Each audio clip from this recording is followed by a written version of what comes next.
because I've given absolutely everything. But if I go into that fight and I get knocked out because I've not trained hard enough, I've not worked hard enough in the gym, I've not given my absolute all, I'll be absolutely gutted. Everyone doubts you. All that was in my mind is I'm going to be a world champion no matter what. If you want to be smart and you want to get a good job, you go to university. If you want to be a good name fighter, you got to go to Thailand. I never want to be complacent in that gym. Because if I'm complacent in that gym, I'm going to be complacent in the ring. If you want something, you just got to go and get it, you know what I mean? You just got to work as hard as you can and yeah, it'll come. I don't feel like you could get anywhere without sacrifice. And it can be the smallest sacrifices to the biggest sacrifices. But if you're not willing to make the smaller sacrifices, you're not going to be willing to make the bigger ones, are you? Team. Majestic, family.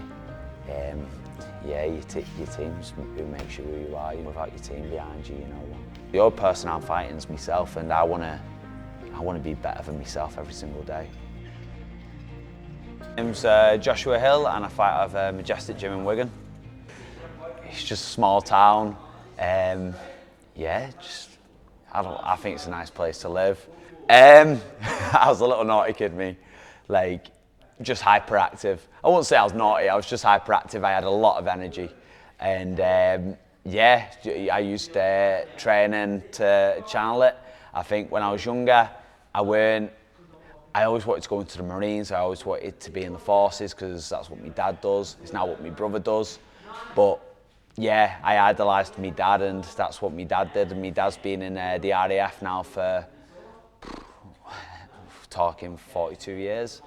Just when I was growing up, it was the discipline of that, and obviously me wanting to go in there. Like, I remember when I was coming home from here, like, they were never bothered about me fighting. It weren't about being a fighter. Like, they supported me throughout it, but it was never about being a fighter. And I don't think they'd be bothered if I fought or not. They were bothered about what doing a martial art or doing like Thai boxing, the discipline and the skills you pick up from it as a person, rather than being a fighter. And like, when I was younger, my dad used to throw me out of the car like a mile and a half out, because one of the fitness tests for the forces was how fast you can run a mile and a half. And he'd throw me out, and I'd be about 12 years old. And he'd be at the end of the driveway time, and he'd be like, right, fit enough for the army, the RAF, but you're 10 seconds off the Marines. And I'd be like 12, 13, and I'd be like, right, okay. And next time I'd try and go a bit faster, try and do it quicker. And I was doing the aptitude tests online and doing all the stuff like that. And from a young age, like, even like from like, I'd ask me, because obviously when my dad used to work away and stuff, I'd ask him for like an army comic or something, because I was like 4, 5, 6, and I'd get the crazy advice magazines. I'd be buzzing. I'd be absolutely buzzing, you know what I mean? Like, I wouldn't change it for the world. Like, it's okay, I might have not gone down that career path, but the skills and the stuff he's instilled into me, I've just put into something else. Parents are very hard-working people, and because of them, I wouldn't be where I am now.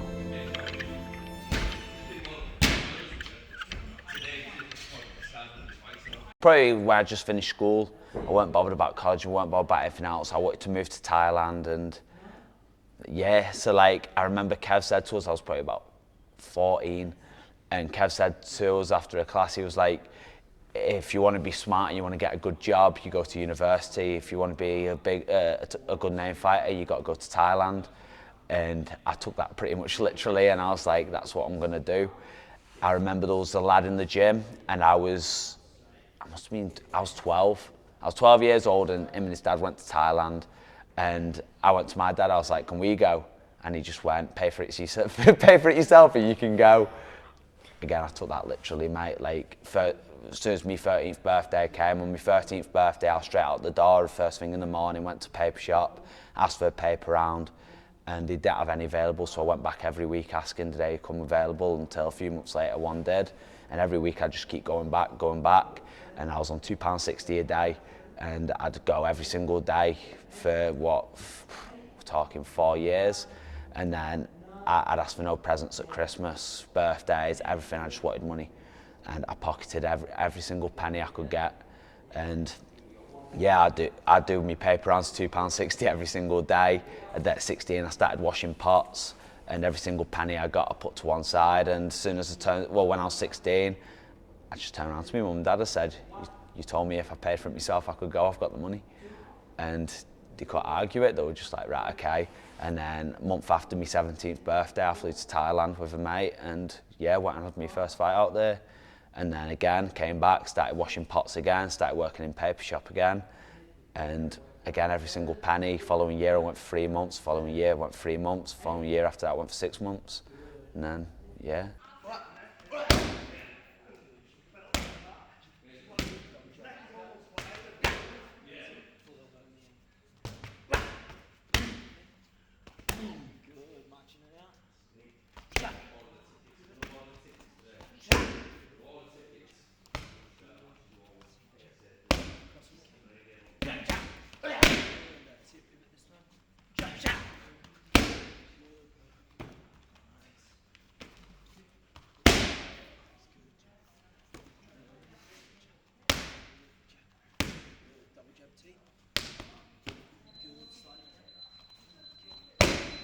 I just said I'm going to be a world champion no matter what, and that was my mindset. Obviously, at that age, when you're talking 16, 17, 18, 19, people want you to go out drinking, people want you to go out social. Like, I was going to Thailand as soon as they had a break, you know what I mean?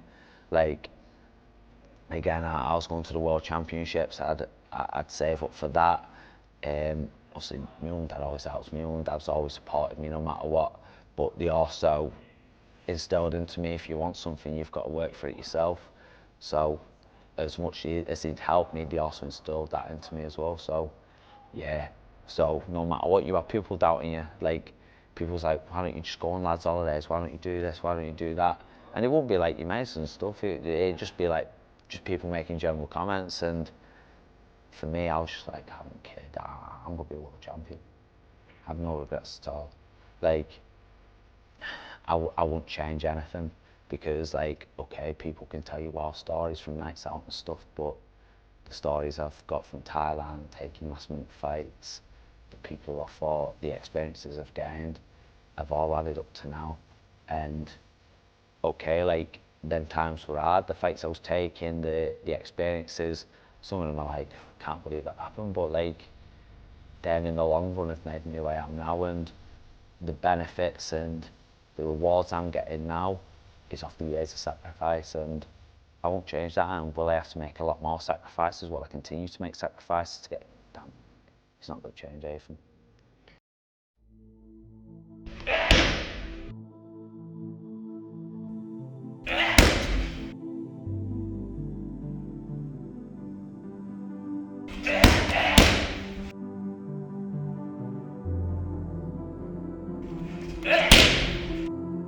In your career to date, what's been probably your hardest fight, would you say, that you found most tricky or taxing? Or You know what, my last one, just for the reasons behind it and stuff I had to overcome for it, because, like, obviously I fought 5 weeks before and then went straight back into training.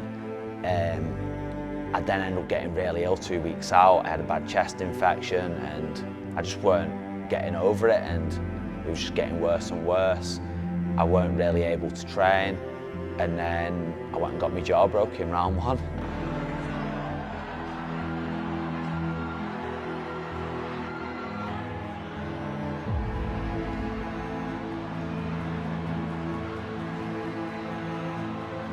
So yeah, but at the end of the day, like, afterwards, I was like to Kev, like, what do we need to improve on? He was like, just to get the win on a day like today, because going into it, and this is why having a coach like Kev's so important, because, like, in the bedroom when I was waiting for the fight, I was just coughing shit up, I was feeling shit, and he didn't acknowledge it. He didn't be like, oh, you all right? He just acted like I was fine. And in my head then, I weren't questioning that I was ill. I was just like, just another day walking out, he's giving me an inhaler and everything, and I got in there and I still believed it in every way possible that I was going to win that fight. And I fought up to the very last second, and I dropped him in the last 10 seconds or 15 seconds, and I got the win.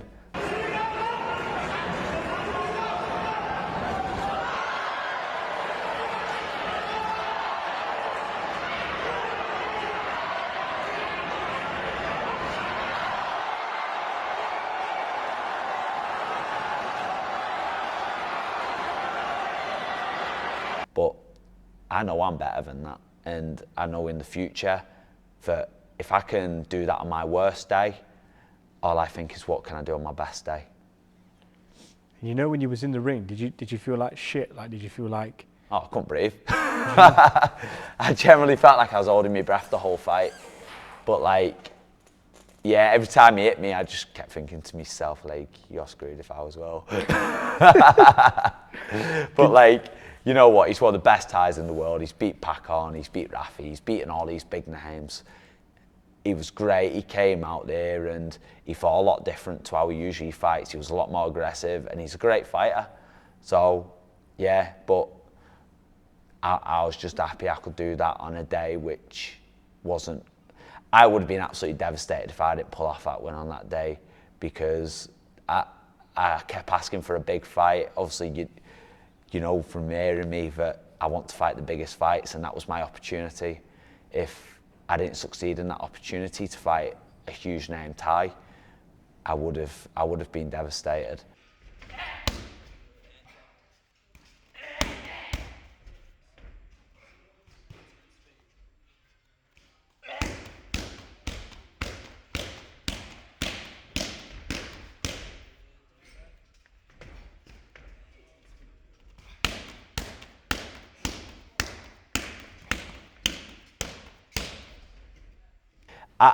I'm a big believer in that you are who you surround yourself with.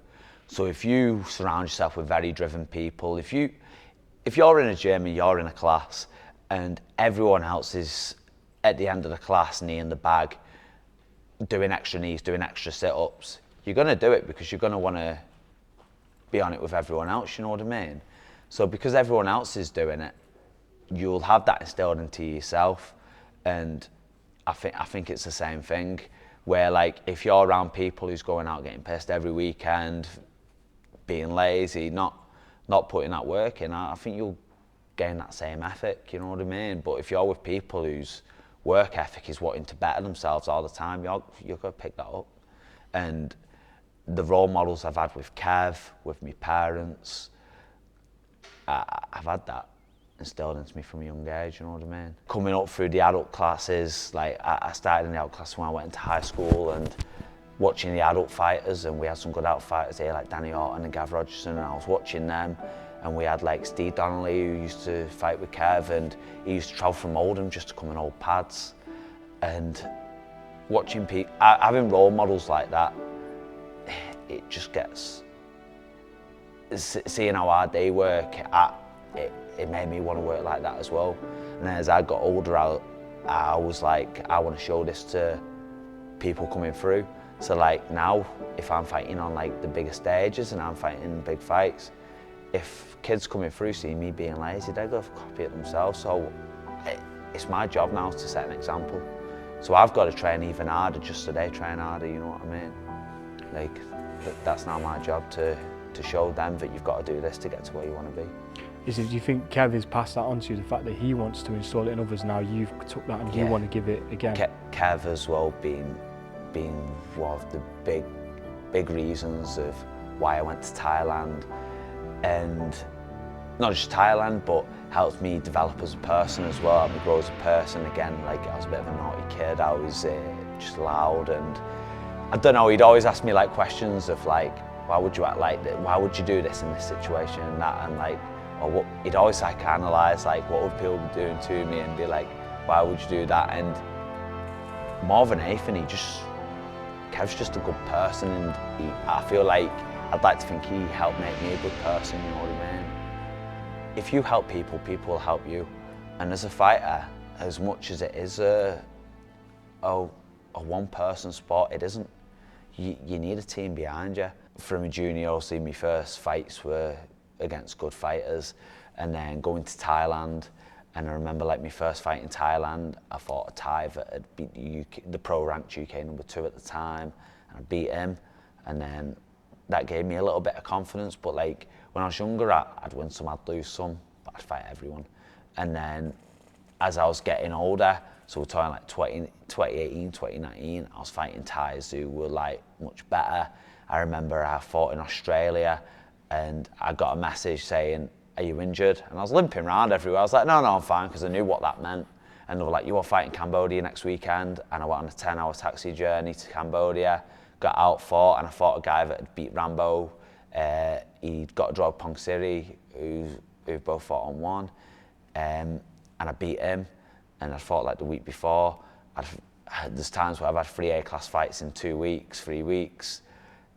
I've had 11 fights in a year before. I've took fights when I've been ill.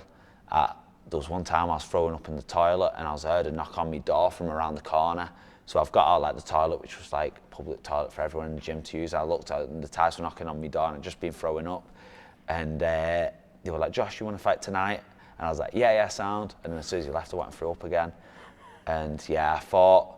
And then I got a message before that and was like, you're fighting on Max next weekend. And I was like, yeah, sound. And so I fought with food poisoning, won, then went and fought on Max. And again, that was another tough one. I fought the Max champion. I got dropped in round 1 with an elbow. I cut him in round 2 and I stopped him in round 3. If you do things that are uncomfortable, then when it comes to them again, you'll just keep doing it, because it's like, you'll be like, I've done it once, why can't I do it again? So every uncomfortable situation just leads to it being normal, you know what I mean? So like, now I'm not bothered, I'll fight anyone, anytime, anywhere. And I know that saying is thrown around a lot, but when you've actually done it, and yeah, when it actually comes to it and you go, you want to take this fight, like you see people moaning about taking fights on a few weeks' notice. When you took a fight on a few hours' notice, nothing's short notice. Like coming up through the sport, I was probably hard on myself too much as well. And because I was hard on myself, I was never satisfied with anything. Like, I could have gave the best performance of my life, and I'd say there's only been a few times I've got out of the ring from a win and being generally happy, because nothing's ever good enough. And I feel like, until recently, I think I've worked on giving myself more credit, but I was never satisfied, and I was always chasing for the next thing, and that's why I was fighting all the time, because I was never just satisfied with that's good enough. It was, that needs to be better, that needs to be better. So it's the same with when I'm on the mat. I'm never just like, right, okay, I'm good at this. It's, nah, I can be better. And yeah, I feel that's the case. So I never gained that ego in the gym of, I'm the best here. I always want someone to be better than me. I want to be the best in the world. I want to be the best in the world in my weight division, like when I fight in the ring, but I never want to be the best in the gym. I feel like the day you get complacent is when people start to catch you up. If you become satisfied and you become, as you said, complacent with where you're at, that is when the second hardest worker overtakes you, when the third hardest worker overtakes you, when the fourth hardest worker overtakes you, because you've took that step back, you've been happy with where you're at. If you're never happy with where you're at, you're always going to keep improving and going beyond that point. I don't care about anyone else, about pleasing anyone else, about what people think. I care about what I think of myself, and that's why I'm not happy. If I go in there and I get chinned, like, as much as people's going to be like, oh, I'm gutted for you, this, that and the other, I'm the one that has to go back into the gym and improve on it. I'm the one that got caught, and people's opinions don't bother me on that. Like, I don't go into a fight thinking, oh, what if I get chinned? If it happens, it happens. In this sport, it's not happened yet, touch wood, like, but it probably will happen one day, and I'm not going to go into the ring afraid of getting knocked out. But if I get knocked out and I've given my absolute all in that fight, I'm not going to be bothered, because I've given absolutely everything. But if I go into that fight and I get knocked out because I've not trained hard enough, I've not worked hard enough in the gym, I've not given my absolute all, I'll be absolutely gutted. So that's it. When you say about being complacent and stuff like that, I never want to be complacent in that gym. Because if I'm complacent in that gym, I'm going to be complacent in the ring, and that's when it's going to happen. So the other person I'm fighting is myself, and I want to be better than myself every single day. If you're fighting just because you love it, you don't care what the extra bonuses are you're getting just because. But then you've got to realise, if you are fighting for money and stuff, what you're actually driven by. Are you driven by what you're going to get as a reward, or are you driven by just the love of the sport itself?